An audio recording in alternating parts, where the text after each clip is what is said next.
Розпочинаємо роботу сесії. Hello again, ladies and gentlemen. Do make your way to your seats as quickly as you can. As ever, we're up against quite a strict timetable, so we must begin in just a moment. So do take your seats.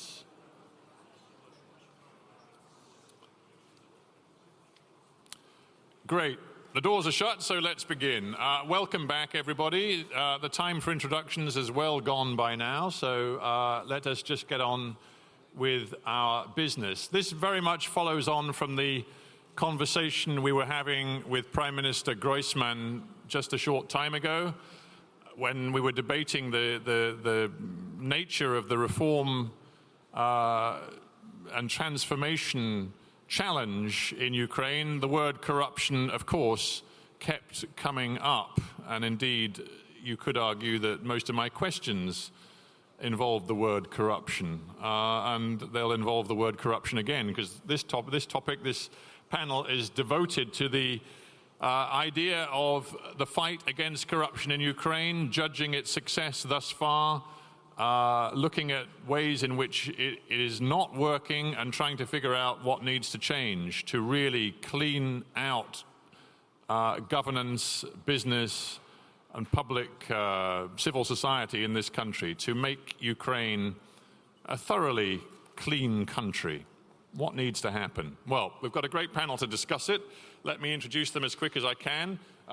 Because many of you are familiar with the YES conference, you will certainly be familiar with the gentleman to my right, Anders Åslund, who is a senior fellow at the Atlantic Council, an all-round expert on things Ukrainian, and a man devoted to helping Ukraine in its transformation process. So welcome to Anders. On my other side, do give a very warm welcome to Ryszard Czarnecki. He's Vice President of the European Parliament. He's Vice Chair of the Delegation to the European Parliamentary Assembly. And specifically for our debate, he's a member of the Delegation to the EU-Ukraine Parliamentary Association Committee, so very focused on matters Ukrainian. And next to Ryszard is Sergii Leshchenko, member of the Ukrainian Parliament, obviously of the Poroshenko Bloc, but not a man frightened to speak his own mind. And I dare say a man who is a little disappointed that Mr. Leshchenko, the Prosecutor General, could not join us, because I know that you, Mr. Leshchenko, enjoy a good conversation with Mr. Leshchenko. And unfortunately, you won't be having it on this panel, but we hope he might be coming later. I made even my homework for this panel, but he didn't come. Sorry for this. Well, we'd like to hear your homework anyway, even if Mr. Leshchenko doesn't hear it himself. So look, I've been coming, thanks to Victor and the team here, I've been coming to ask questions at YES for quite a few years now. And to be honest, I'm getting a little frustrated that every year we seem to come back to this topic, and I need convincing that something really significant is changing in Ukraine when it comes to this question of corruption. So I'm going to start with you, Anders, as a sort of independent observer of the scene. Can I have any confidence that right now things are really changing? I will give you two answers. The first answer is that in the economic sphere, things have really changed, and this has the biggest impact on corruption. The most important anti-corruption reform is to unify the energy prices, taking away 10% of GDP in energy subsidies. If the electronic procurement system really works, it should take away 2% of GDP in public expenditures. The closing of 80 basically corrupt banks is also a major anti-corruption effort. These are the main anti-corruption steps that I see. What is not happening is any improvement at all of the judicial system. What I would like to see is a reform as was carried out in East Germany, in Estonia and Georgia.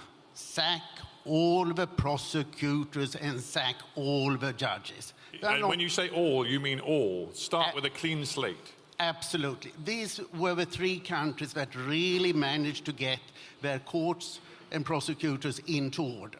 And Ukraine has 18,000 prosecutors, half of would be enough, and 10,000 judges, half would be enough. Ukraine has enough of honest, good, young lawyers to fill these spaces. But isn't it a little unfair to just wipe out an entire generation of senior legal figures, that is the judges and the prosecutors? I mean, are you saying that they are rotten to the core and there's no point in trying to weed out the bad from the good? A common guess is that perhaps 5% of them are honest. These institutions are pervasively corrupt. And if you look upon what the procuracy really is in Ukraine, it is legalized extortion.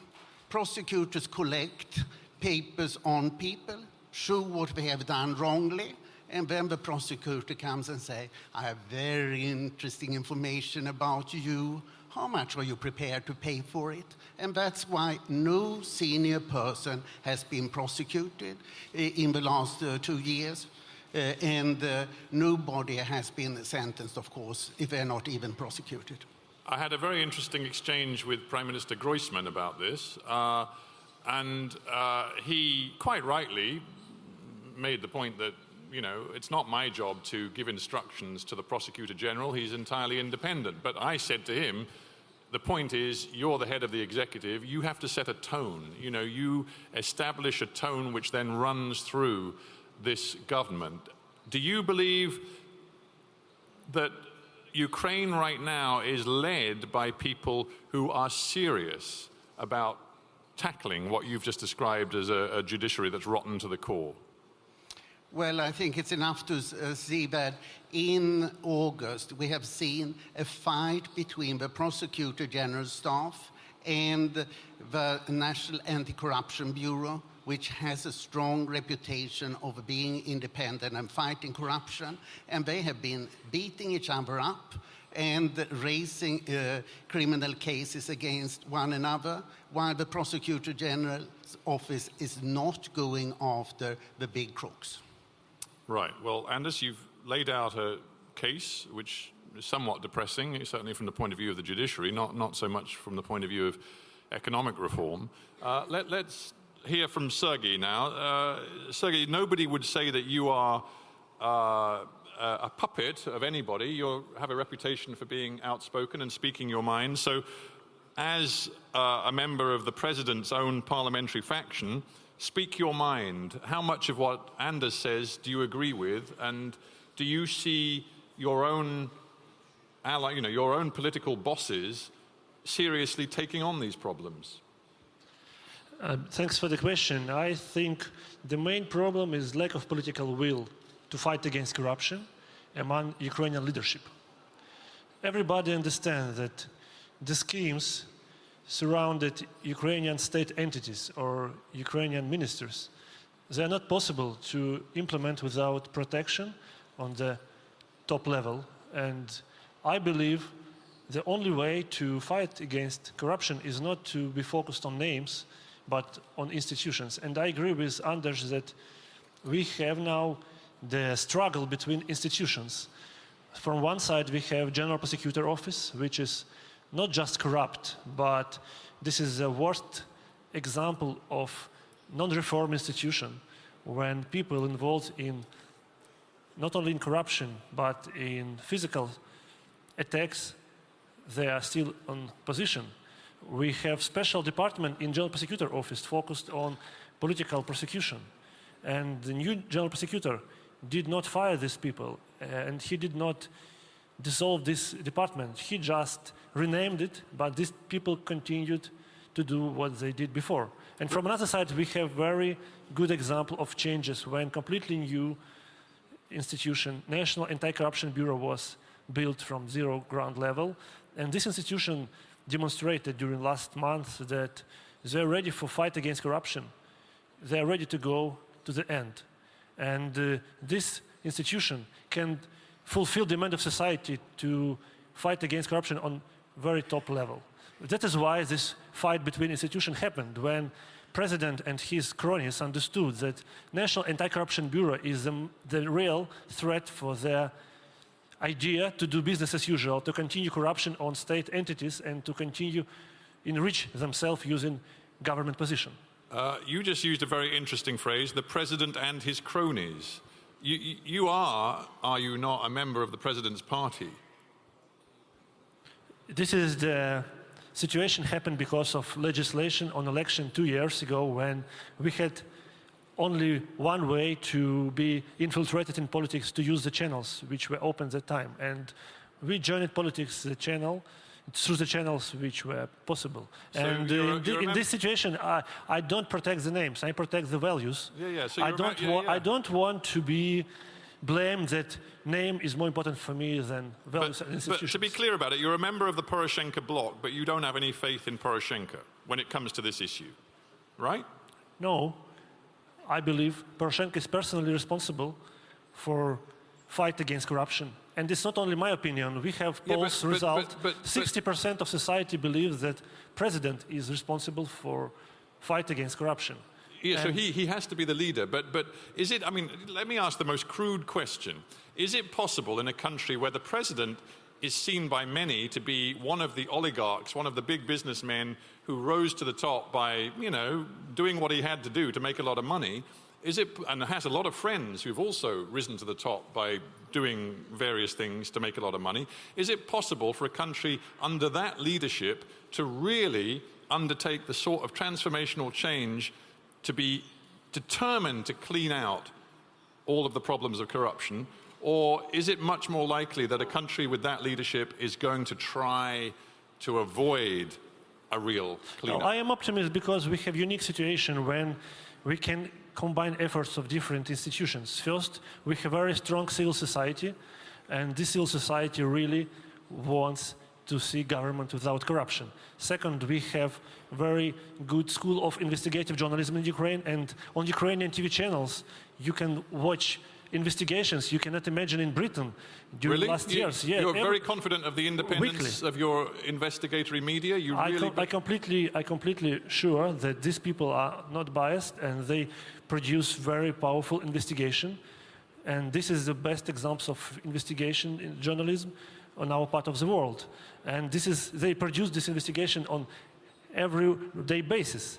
For Britain, it's maybe once a year such investigation happened on TV. But in Ukraine, you can watch anti-corruption investigation regarding cronies of president or prime minister or former prime minister every time. And the problem is that after this, Prosecutor General has to make steps, but he didn't. And in this situation, I think we should not underestimate third important institution. This is international community, international financial institutions, European Union, people who are main supporters of Ukraine in this difficult situation. And conditionalities of European institutions or IMF were main engines for reform during last years in Ukraine. And my request now is to continue this. But, you know, this stick and carrot policy, it is effective, but the problem that maybe carrots are going to be over and we need more sticks. My demand is to have personal sanctions against corrupt individuals in Ukrainian politics. Right. Because only language of sanctions is painful for these people. Because during last 2 years, after so dramatic events on Maidan, they continue corruption. Right.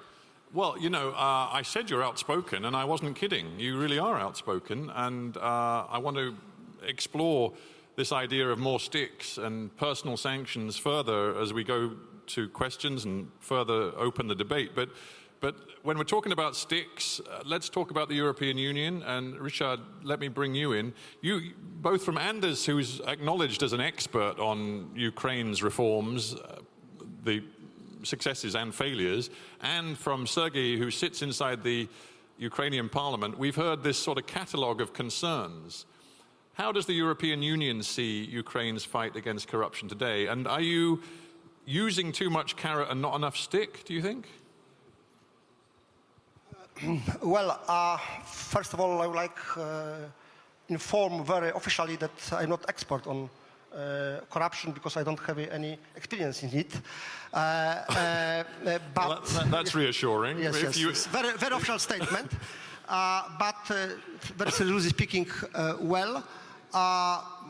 my point of view, the point of view of the friend of Ukraine and ally of Ukraine in EU structures, and we can observe, and my colleagues from the European Parliament, Madam Harms, Mr. Galler, probably support me. We can observe for many years that the problem of corruption in Ukraine and the scale of corruption here is the very good ammunition for pro-Russian lobby in Western Ukraine. In our opinion, obviously, it's the also very important moral and ethic challenge for Ukrainians. But from our political point of view, pro-Russian lobby, I think stronger now in Western Europe than 1 year ago, used this problem for the propaganda. So it's doing enormous reputational damage to Ukraine in Europe. But the question is, for those friends of Ukraine in Europe, how do you best use your leverage to get change, to get the Ukrainian government at all levels to be serious about the anti-corruption drive? Well, I'm not teacher and I'm not judge, and I would like to say that I think it's a very bad situation if people from Western Europe suggest that they are experts of internal problems of Ukraine. Especially I'm from Poland, and in my country we have no Nordic or Scandinavian standards in the fight of the corruption, but I can say that is the internal issue of Kiev, of Ukraine, and obviously we can support the Ukrainian government in this topic. But how? I mean, what is the European Union doing to aid the anti-corruption transformation in this country? Well, experts, the experience of Olaf, our EU special office which fight against corruption in EU structures, and we can make, for example, also some finance support for our Ukrainian partners. But generally, I can repeat, European Union cannot find a solution in Brussels for this corruption problem in Ukraine. But we can support every activities of Ukrainian government, and I think we can observe also very good and positive moves from Ukrainian government last years, and we should show in the public international arena about it, because it's my colleague told about the problem of goodwill. I think we can support of Ukraine because we should show the goodwill of government or some representatives of government in this issue.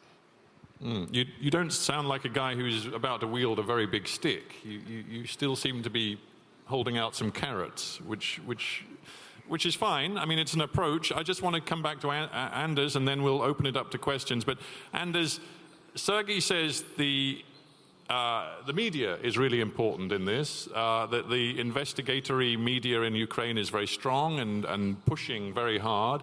I've also had chats with a gentleman who represents the Business Ombudsman's Office, which doesn't have any sort of punitive powers, but has the power to sort of use condemnations and public leverage to try and change the way business practices work here. Are these ways in which the failings of the prosecutor's office can be overcome, or in the end, does it always come back to fixing the prosecuting system and the judiciary? Well, it does come back to get good institutions of rule of law. And there are two ways of doing it. One is what I suggested, take it from the top, as in Estonia, Georgia is the Germany, and clean it out. The other alternative is to do what is happening now in Romania, where about 1,000 senior officials have been prosecuted by independent anti-corruption prosecutors. It's a more cumbersome way. This is clearly what Ukraine is about to do, and that means a lot of fight. But I would emphasize, Stephen, the big positive thing about Ukraine is that there is no country that is as corrupt as Ukraine, which is as open as Ukraine. We can have this discussion here, and we are not afraid of libel. If we had this kind of a discussion in London, we would be very afraid of libel. We would certainly not mention any names, and we would get a gag order from the courts because we can't mention a lot of names. Here we can mention them if we want to. I don't want to, but we can do go on. Feel free. Without any legal risk. And therefore, I think that Ukraine will sort this problem out. I think that is a very good point, and I would agree with you. And when I can actually turn to the front page of the Kiev Post and brandish it under the nose of the Prime Minister and say, what are you going to do about it, that's good. I mean, I agree. But the question is just how far one can go with that sort of pressure without the reforms you're talking about at the very heart of the judiciary and the prosecution service.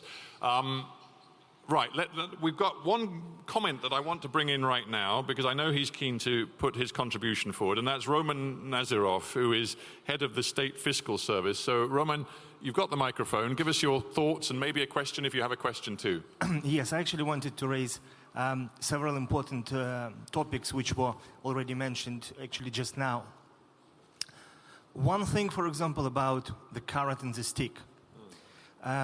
What we've been experienced recently, or I'll probably jump a couple years ago. Today, Prime Minister mentioned that 2.5 years ago about events we've been already talking today. There was a really call within the country. Some people went to defend Ukraine in the east. Some people came into the new parliament. Some people came into the new government, and so on. And we definitely admire those people who were brave enough to go and do, to fight with their administrations, trying to make changes which are very difficult. Very often, most of them do it and they pay their own price for it. With their reputation, partially because you do very unpopular things, with people attacking you, various types of people, and so on. Now, when we talk about the stick, it also becomes that some decent people been beaten by that stick. Sometimes, even more often, the decent people are beaten by the stick, and some other people are not because they know their way out. That's one thing, and I'll explain why I mentioned this. Now, we deal a lot with corruption. Yeah, explain to everybody what your office does. First of all, we are administering taxes and customs payments. I'm sorry, say again? We are administering taxation and customs payments and all the rest. You're handling an awful lot of money. All the income side of the budget. Yeah. We've been dealing for the last year and a half not just with corruption, but I would call it an organized crime. Crime which has existed for many years, which was huge during the previous regime. Just this week, actually, with the prosecution office, we arrested we've been working together, several senior officials from the previous regime. Just to be clear, you're talking about Yanukovych, not Prime. Yes. You're not talking about change of Prime Minister. We're talking about just want to be clear. Regime. Millions of dollars of their assets were arrested as well. And that's kind of big signs of the changes. But where we have a problem today is a so-called petty cash corruption. You know, an officer who earns, you know, $100 a month is at high risk of being bribed, and at a high risk that he will accept that small bribe to feed his family. And this is where I wanted to kind of lead to, you know, really the balance of the carrot and the stick. And it's not only applicable for the state fiscal service, it's also applicable for the national police. You know, there is a big change, but there are cases. There is applicable to prosecution, judges, everyone else. We need to do a big change, Sure. but we need to find this right, very tuned balance between what is the motivation and the compensation for these new people, Yeah. to make sure new people will come, and to make sure they will be not scared to come. Because right now there is a big scare among people who would love to come and help the country and who wants to do a, you know, decent, honest job. But they lack the motivation. I totally understand what you're saying, and I think it is really important. So just give me a little bit of background. What's the average salary of, you know, a sort of low to middle ranking customs official or tax official, roughly? The salary for the junior person who can join after the university is starting at 1,750 hryvnias. So this is like $70 or $80. What, a month? A week? A month. A month? A month. Not an hour, not a day, a month. Yeah, that's obviously ridiculous. An average salary with all the top-ups and all the rest, an average salary within the organization is 4,000 hryvnias, which is, let's say, $150. Yeah. But is that a survival thing? No.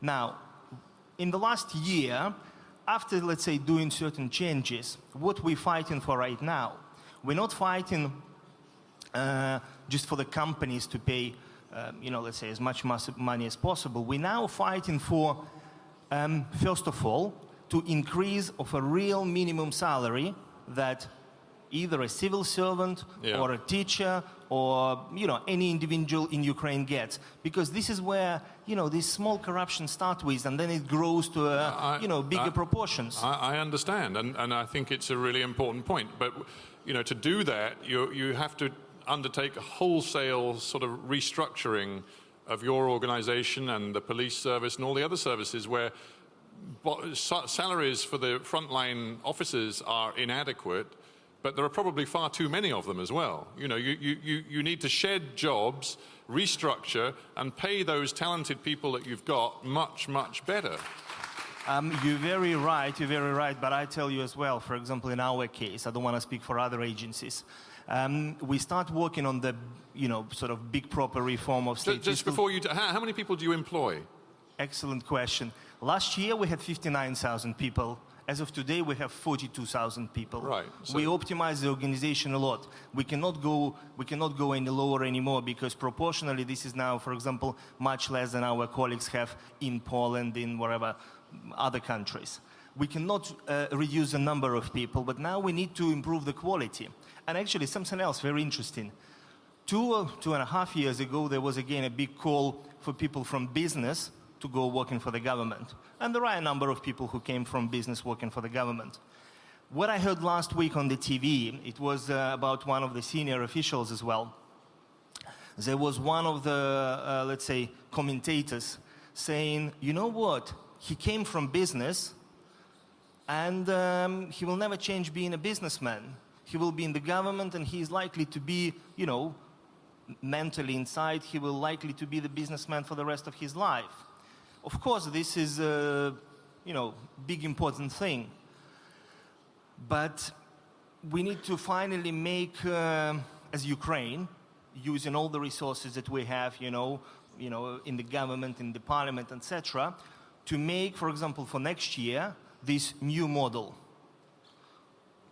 Even starting with the parliament as well, because I was in the parliament 2 years ago. Do you know what was the salary for the parliament member? It was the same, 4,000 hryvnias, $150. Yeah. Can someone in the parliament survive making 4,000 hryvnias? No. That's the same question. It's about Of course. making things real. And listen, I think it's a really important contribution. A last question for you, then I must open it up. But I know another element of this important discussion about completely changing the way Ukraine does things, and it includes levels of salary and the right levels of compensation. It also includes real transparency, so that people in positions of authority who are accountable to the public let the public know what their assets are, obviously what their salary is, what their assets are, so that there is this real sense that the public knows who is operating in its name and what they own and how they have acquired their wealth. Just for argument's sake, you have a very important post, you know, you're head of the sort of tax collection service. Are you entirely transparent about your own wealth, assets, everything else? And do you think you should be? Do you owe that to the Ukrainian people? I actually, let's say, gone through my personal experience with that already.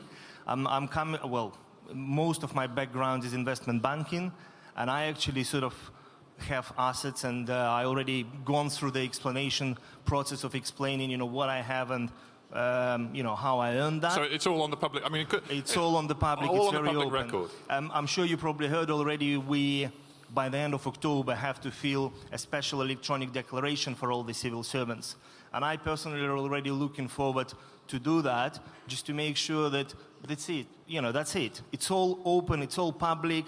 I still think it shouldn't be going that deep, because sometimes you have to go and declare your suit or your something else, but it will be the final point to say, that's kind of put it black, white, and let's have the real line and start sort of clean from that line.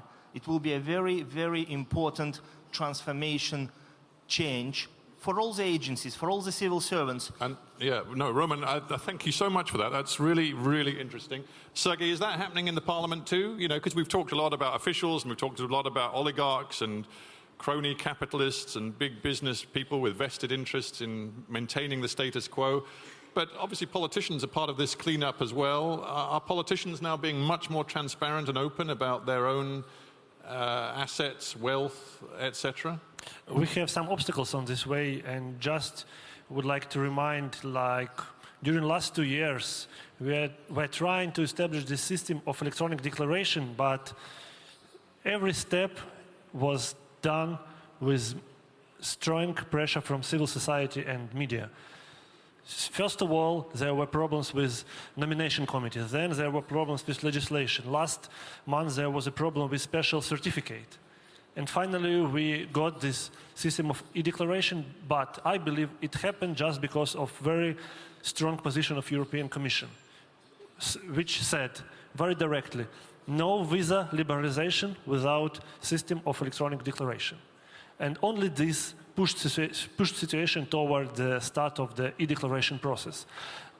The same point as I told before, lack of political will established situation when we have to combine efforts from civil society, media, and our foreign partners. And if we talk about real fight against corruption, the real fight against corruption is not only to prosecute former government or former clans, but to prosecute current government and current clans. This is the main point for current situation in Ukraine, because it's very popular to arrest some Yanukovych cronies, but you would be much more popular if you arrest cronies of current president and current leadership of Ukraine. But unfortunately, during last 2 years, nobody was prosecuted among cronies of current president. Yeah, I put that point to Mr.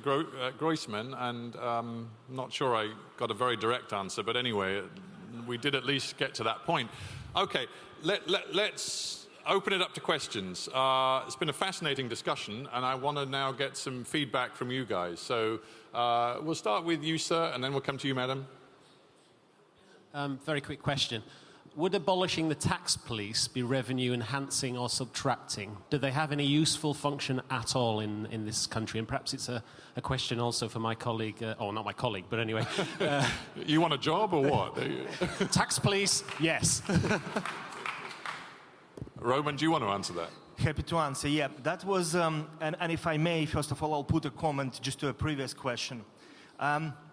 This year, every day we open at least 3 criminal cases against our own people. This is what we do to fight corruption every day. But to be honest, this is very sad news for me, first of all. It's really bad that, you know, you find someone again taking a bribe of 1,000 to 2,000 hryvnias, and you have to, you know, open a criminal case, arrest them, etc. And it's our obligation as well, actually, to go back and make sure that you arrest those people who take billions from the country. And now we all have to pay to kind of repay those billions. Answering questions specifically about tax police, it was always a problematic topic. It remains problematic, although we kind of changed absolutely most of the management within the tax police and again reduced it significantly. But the society, and unfortunately I have to say it here, even the business is not fully compliant yet.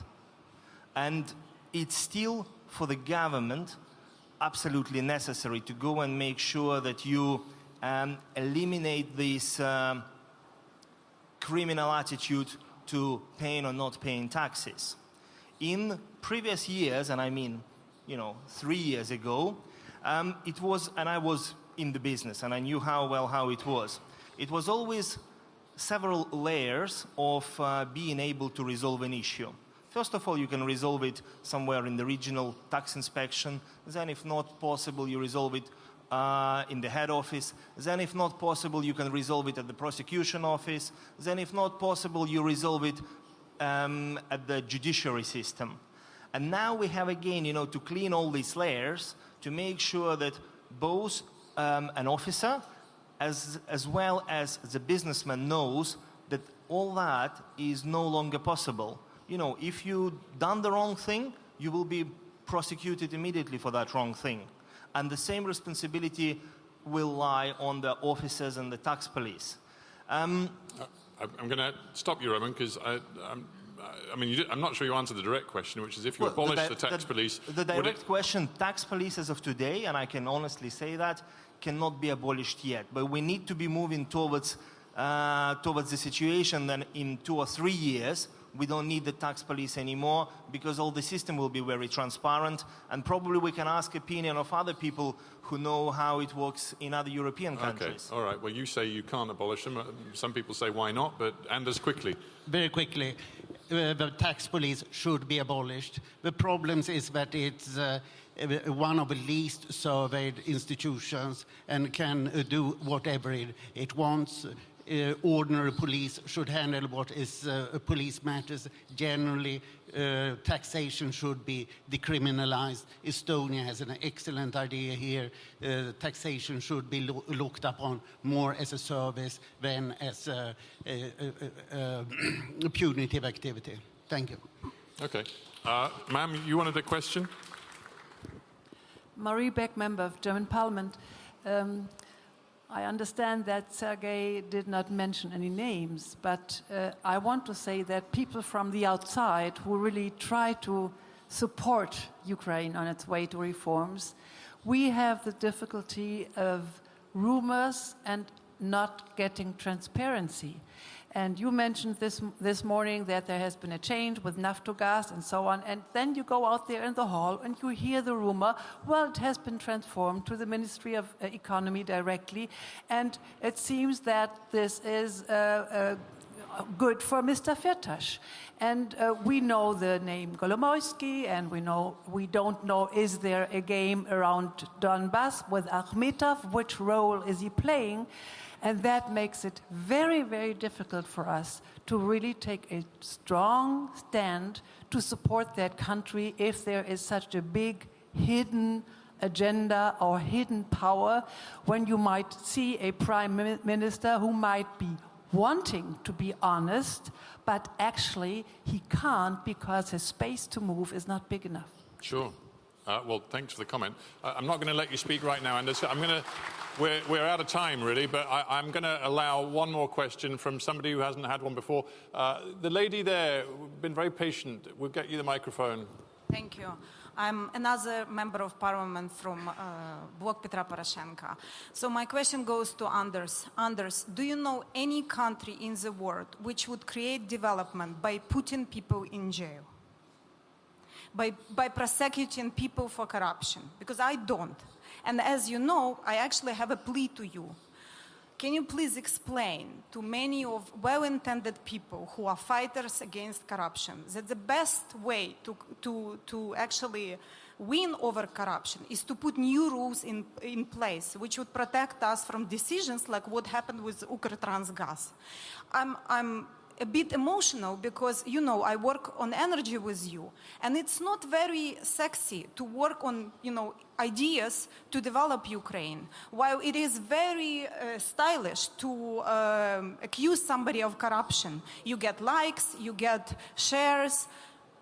With my ideas, I lose my friends because they think I'm too obsessed with gas and energy, you know, on Facebook. So I think it is a very particular moment in our history where we sit down around the table, where we have new set of rules and we follow these rules instead of creating historical scandals about apartments or, I don't know, some luxurious purchases. So I plea you to actually do more advice on economic development rather than, you know, putting people in prison. Thank you. Interesting point. Anders, quick response. The 5 least corrupt countries in the world are the 4 Nordic countries and Singapore. Singapore puts people into jail for virtually anything, and the 4 other countries hardly ever put people into jail even when they should be there, and there they have used transparency since the 18th century. So the big answer is transparency, but you also need to have some law abidance. Thank you. But do you think the MP has a point in saying, actually, Yes. You do? Yes. Right, well, she's asking you to change your focus, to sort of stop chasing corruption quite so hard and focus more on changing rules and structures inside the economy to deliver the best chance of growth and stability. Olga knows that I do that. I do discuss mainly the economic reforms, and I suggest how the judicial reforms are best done. I'm not going after people particularly, and I didn't mention any name. Well, I wouldn't stop going after bad guys altogether. I wouldn't recommend that. Ladies and gentlemen, I know hands are up, and you know what it's like. We've sort of run out of time. But before I end this session, I just want to do one little public experiment, because, as I say, I come here. Thankfully, I enjoy it so much year on year, and I try to gauge the temperature of how people are feeling on specific issues. And this issue of fighting corruption is always such a big and important topic at the conference. So, doesn't matter if you're Ukrainian or if you're just a friend of Ukraine from overseas. Hands up, those of you who think that right now, with this government, there really is a credible anti-corruption drive. You believe the rhetoric that comes from this government, and you believe that the fight against corruption is being fought, and fought with sincerity and credibility. If you think all of that, put your hand up.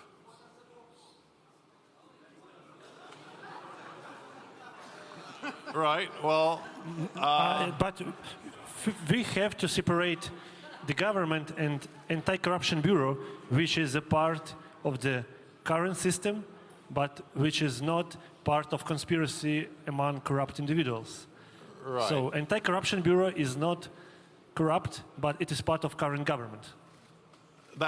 I'm not quite sure that rather sophisticated, nuanced answer gets to the very crude question I put, but I think the overall level of hands going up does suggest that I'll be perhaps, Victor willing, back again next year to ask the same question again, and maybe we'll have a few more hands in the air next year. Let us see. Victor says, don't forget. I won't forget, Victor, because I think this is really important. Anyway, we've run out of time, but thank you so much to my panelists. Thank you for listening, and I'm not sure what happens next. What happens next? Are we having a coffee break? 25-minute break, everybody, so see